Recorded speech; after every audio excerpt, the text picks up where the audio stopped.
Your attention is the most valuable resource in your life, and everyone is after it.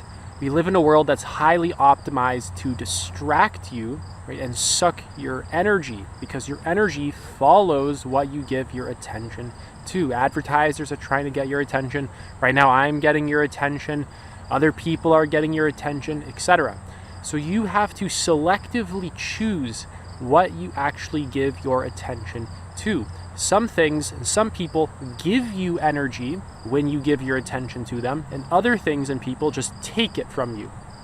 So you need to actually really pay attention to the quality of the interaction that you are having with the thing or person that you are giving your attention to. You might be feeling sad, you might be feeling afraid, you might be feeling unworthy. Whatever you're feeling, can you just be with that right now, right here? No judgments, not trying to get rid of it, none of that. Full acceptance, unconditional acceptance. That is fully embracing your demons. That is reality. Wherever you are, doing what you're doing, embracing that is truth. I think so many of us, and I've been guilty of this as well, is we want to project ourselves away from it. We don't want to feel our demons. We don't want to embrace them. We want to fix them. We want to get rid of them. We want to heal them. The last thing we want to do is turn around and face them. But like I said, what could be more true and real than whatever you're experiencing in the moment? What's the relevance of that? Well, there's an intelligence that's giving you life that's always present. And many people don't take the time to connect to it by being present, right? So if where you place your attention is where you place your energy, and all of your attention is in the present moment, you got a lot of energy in the present moment. The moment I fully, here it is, the moment I fully internalized and completely accepted and believed that I could not control what I was thinking at all, zero control over my thoughts, that it was completely random and had no reflection on me, did not define me, they were just thoughts. It never was as bad, to the point that all of these things I was trying not to think suddenly just fizzled off in the background, because I realized with all certainty that it wasn't any of my business what I was thinking. It's my business what I do, my reactions, but I can't control my thoughts. I can't control my thinking. I can't control my feelings. They just are. Or hurried and trying to achieve this and achieve that, and almost like you're in a rat race. And if you win a rat race, you are the number one rat. Okay? So listen, friend, we need to slow down and start to live. Slow down and live for the glory of God. One of the critical benefits of delayed gratification is the development of resilience, strengthening our ability to overcome obstacles, endure challenges, and persevere through setbacks. Delayed gratification allows us to gain clarity about our goals and aspirations. It forces us to reflect on what truly matters and identify the steps needed to achieve those goals. It teaches us to control our impulses and make conscious choices that serve our long-term interests.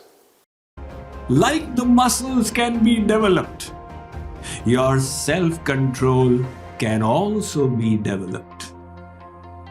You see, that's how the brain works.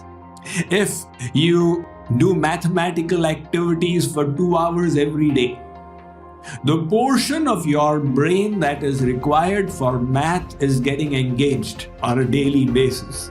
So it starts packing more and more gray matter there, making it easier for you to do your mathematical work.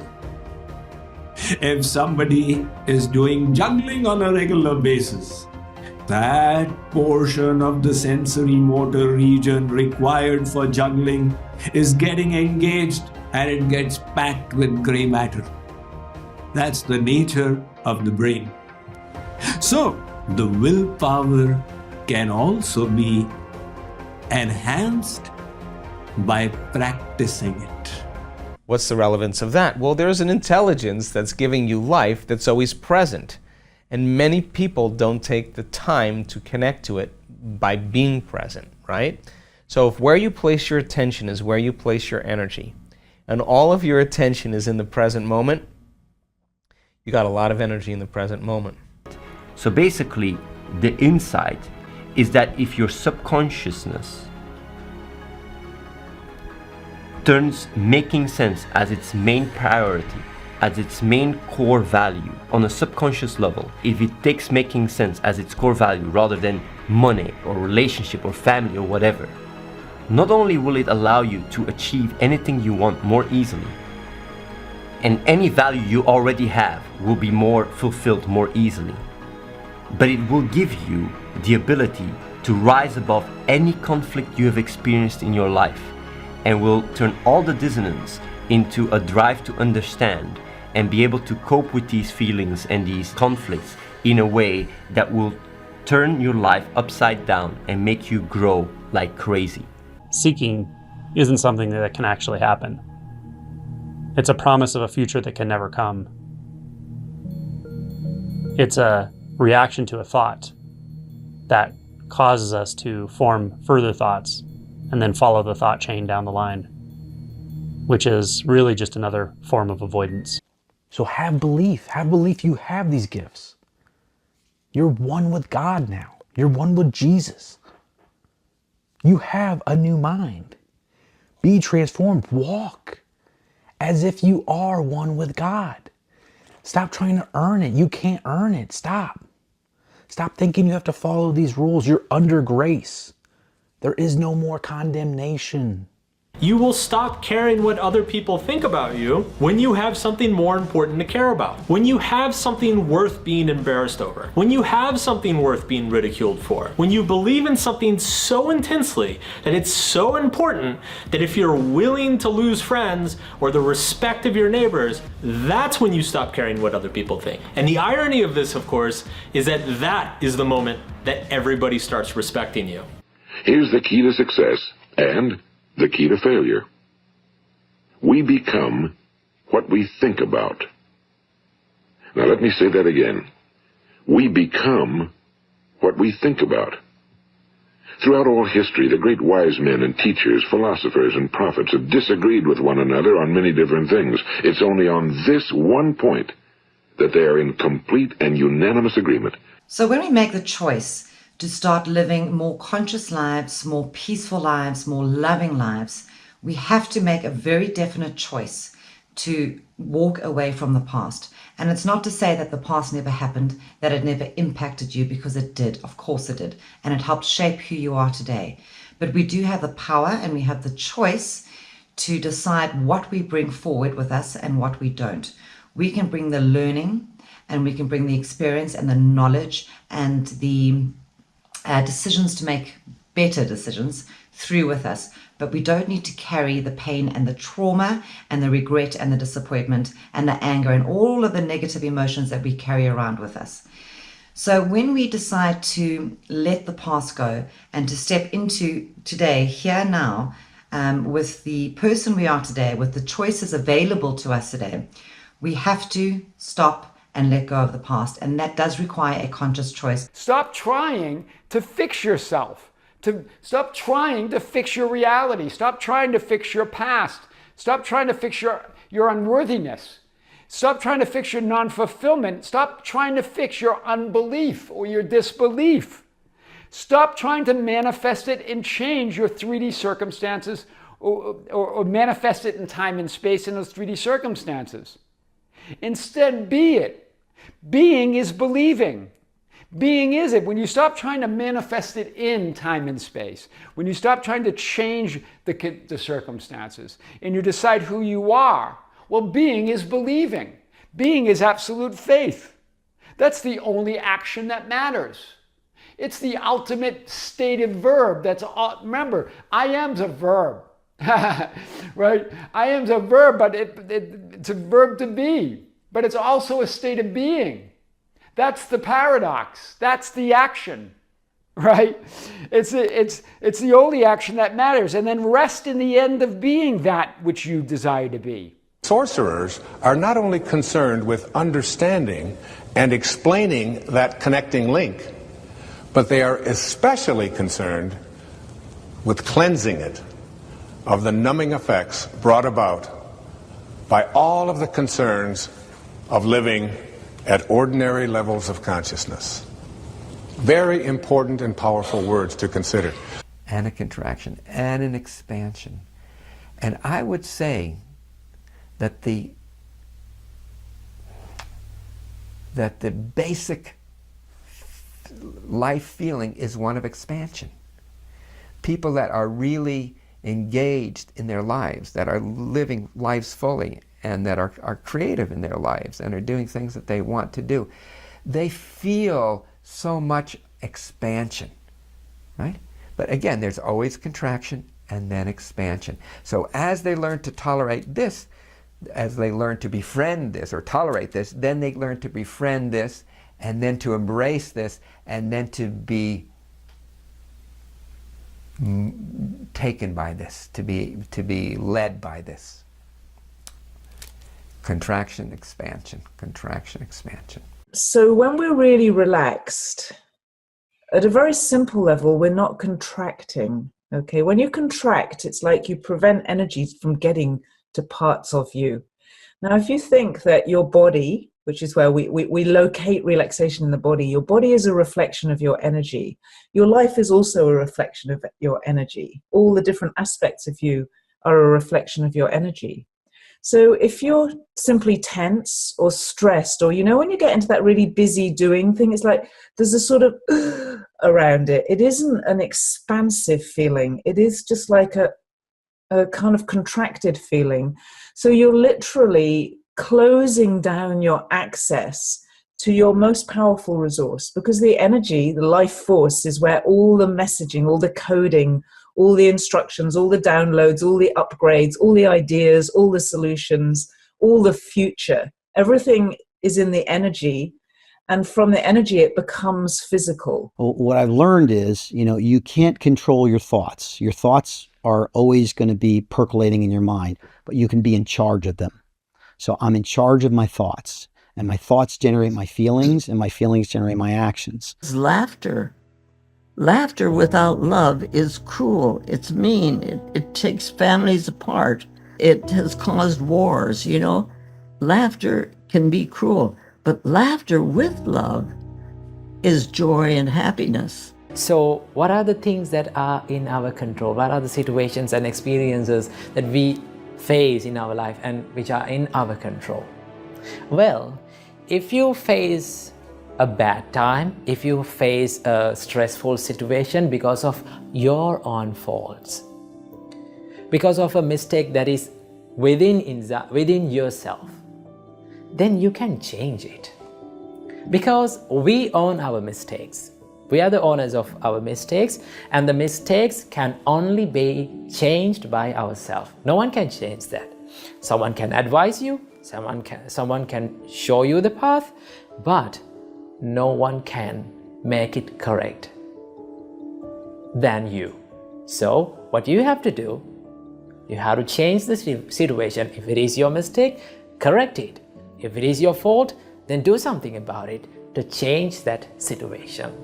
Let's go through with it. What do you want to do? When we finally got down to something which the individual says he really wants to do, I will say to him, you do that. And forget the money. Because if you say that getting the money is the most important thing, you will spend your life completely wasting your time. You'll be doing things you don't like doing in order to go on living, that is, to go on doing things you don't like doing, which is stupid. Better to have a short life that is full of what you like doing than a long life spent in a miserable way. And after all, if you do really like what you're doing, it doesn't matter what it is, you can eventually turn it, you could eventually become a master of it. It's the only way to become a master of something, to be really with it. And then you'll be able to get a good fee for whatever it is. Where do you draw the line between your spiritual life and the rest of the world and your everyday experience. And I want to tell you, the moment you draw the line, you have fallen into the ancient trap of separation and polarity that keeps you separate from the very thing that you love and cherish the most, and that is life itself. So from my perspective, everything that happens is part of your spiritual path. It is impossible, and the awakening, it is impossible for you to experience anything that is not part of the awakening. It's all in our perceptions and how we perceive those experiences. You should never ever be sick. No aches, no pains, nothing. Because the body is a miraculous machine that's been created and perfected to take care of itself and heal itself if we don't interfere. The times of stress are also times that are signals for growth. And if we use adversity properly, we can grow through adversity. But what becomes very significant is this, is the subconscious mind is equivalent to a tape player. It's exactly what it is. It records experiences and then plays them back. And so now let's take a look and say, well, wait, there's a thinking mind, and then there's a tape player mind. And what's different about them is very profound. When you look at the power between the conscious and subconscious is a million times more powerful. The subconscious mind runs our biology about 95 to 99% of the time. So while you're having all these wonderful thoughts, that's not the conscious mind's not running the show. It's a subconscious mind. So blaming the subconscious mind as a negative thing that's the first mistake. It's a tape player. The programs that we got, that's the source of the problems that most of us face. And these programs could limit our abilities and take away our powers, which essentially they do. This spiritual dimension, or the deep I, is not something that you can look to the future to find. You cannot find it in the future.